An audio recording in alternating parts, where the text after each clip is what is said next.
can't go back. The 17th or 18th episode of the 5th season of Steven Universe, I don't remember, sorry, in which Steven, thanks to Ronaldo, of all people, who once again was used quite sparingly in an episode and was once again very funny and entertaining, go figure, discovers that the barn, the one that Lapis took with her when she left Earth because she was throwing a temper tantrum, is not halfway across the galaxy, as Steven would have assumed, and is instead on the moon, meaning that Lapis is most likely on the moon as well. Steven takes Lion up to the moon base and uses his bubble to go search the barn for Lapis, but can't find her because it turns out she's actually back at the moon base. She's been using the orb on the level just below the control room to observe her old friends because she misses them, but even though her time in the mirror has left her almost as afraid of being alone as she is of being put back in a mirror or worse, she is too afraid of what her friends will think of her to go back home. Steven starts to convince her to go back, though, by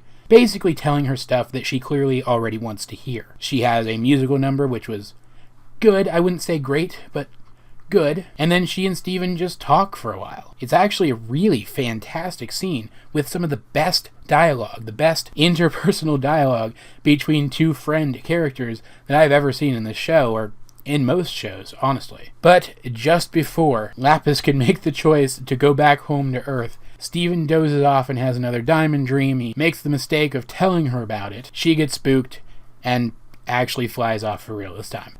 Okay, sure. Now, I'm not going to get into detail about the diamond dream in this review other than to say that it does once again imply that it was Pearl who was responsible for shattering Pink Diamond, which once again gets Steven thinking about that possibility, hence why at the end of the episode, rather than try to pursue Lapis, even though I don't see how he could have anyway, he instead rushes back home to confront Pearl, and that's the episode. Lapis flies away, Steven goes home, bam, credits. And this episode was fine. I didn't think it was fantastic or anything, honestly.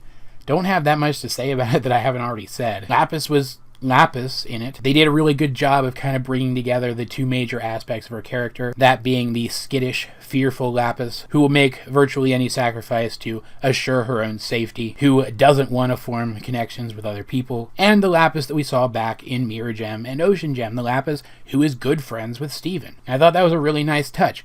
We don't get to see those two aspects of Lapis joined together very often anymore. I know there was supposed to be an emotional resonance when Lapis decided at the end of the episode to leave anyway, even after all that she and Steven had just talked about. But I'm going to be perfectly honest with you guys. I don't hate Lapis or anything. I'm not, angry with her character. But at this point, I'm just about done. At this point, if she stays, if she goes, I don't really care anymore.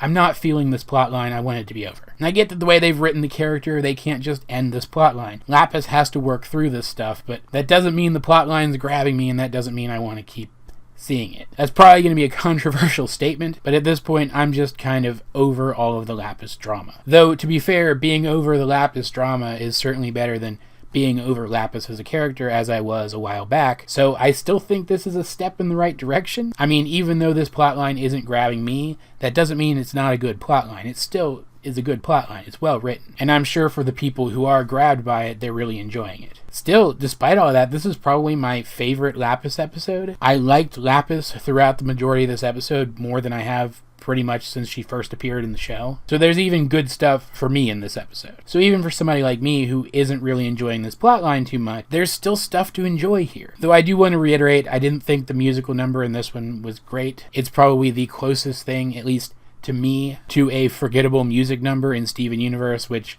I did find kind of disappointing. Still, though, objectively speaking, overall, I still think this episode was a positive contribution to the show. All of that said, though, I'd like to know, what do you guys think of this episode if you have seen it? Let's get a discussion going in the comment section down below. But who am I kidding? Most of you guys aren't even going to watch this review. You're just going to jump to the next one, because it's really the next episode that everyone's talking about. And boy, do I have a lot to say about that episode. Still, let's try to get a discussion about this episode going in the comment section down below, or over on my Discord, link in the description. Either way, this has been AJ22, and I will talk to you guys later.